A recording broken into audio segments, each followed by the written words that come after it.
राहुल गांधी के घोड़े वाली कहावत पर प्रदेश बीजेपी अध्यक्ष वी डी शर्मा का बयान सामने आया है और वी डी शर्मा ने ये कहा है कि कौन है आखिर उनका लंगड़ा घोड़ा, ये वो ही जाने। उन्हें खुद दौड़ना आता नहीं है, वे अपने संगठन के घोड़ों के बारे में चिंता करें। दरअसल राहुल गांधी ने ये कहा था कि कांग्रेस को कभी कभी जब मैदान में भेजना होता है तो वो रेस वाले घोड़े की जगह बारात वाला घोड़ा भी भेज देती है।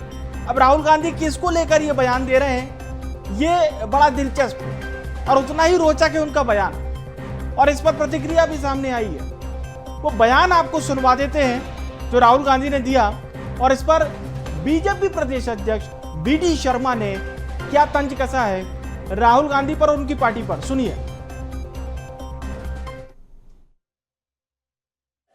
अब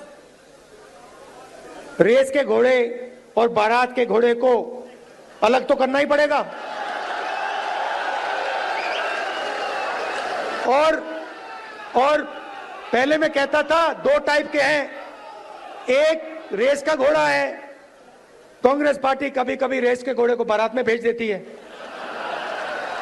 ये कमलनाथ ने कहा है, और कभी कभी बारात के घोड़े को रेस की लाइन में खड़ा कर देती है, उसको पीछे से वो एक चाबुक पड़ता है, वो वहीं बैठ जाता है। अब भाई कौन सा लंगड़ा घोड़ा है उनका, वो खुद उनको दौड़ना आता नहीं है, खुद घोड़े की सवारी करना जानते नहीं है। अब वो घोड़ों की बात करते हैं, इसलिए वो पहले अपने संगठन के घोड़ों के बारे में चिंता कर लें तो अच्छा रहेगा। और इस खबर पर हमारे साथ न्यूज रूम से हमारे सहयोगी मनोज राठौर लाइव जुड़ रहे हैं।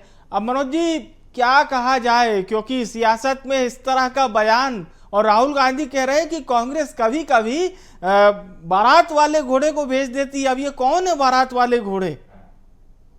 जी बिल्कुल विवेक, क्योंकि जिस तरीके से संगठन सृजन अभियान कार्यक्रम के तहत आज दिन भर जो है राहुल गांधी कांग्रेस की बैठक उन्होंने ली, कार्यकर्ताओं से मुलाकात की, विधायक और तमाम संगठन के पदाधिकारियों के साथ वो मीटिंग में बैठे। उन्होंने जब कार्यकर्ताओं का जो सम्मेलन रविंद्र भवन में आयोजित किया गया वहाँ पर उन्होंने अपना संबोधन दिया, उस दौरान उन्होंने घोड़े की ये कहावत और कमलनाथ का उन्होंने जिक्र भी किया। हालांकि पूरे यदि बैठक और 5 घंटे तक रुकने के बाद जो मंथन था उसका यदि निचोड़ निकाला जाए तो उन्होंने घोड़े की बात इसलिए की क्योंकि उनका मानना है कि अब मध्य प्रदेश बीजेपी से टक्कर लेने के लिए, आरएसएस से टक्कर लेने के लिए और बीजेपी को सत्ता से बाहर करने के लिए उन्हें रेस वाले घोड़ों की ज़रूरत है, ना कि बारात और ना कि लंगड़े घोड़ों की।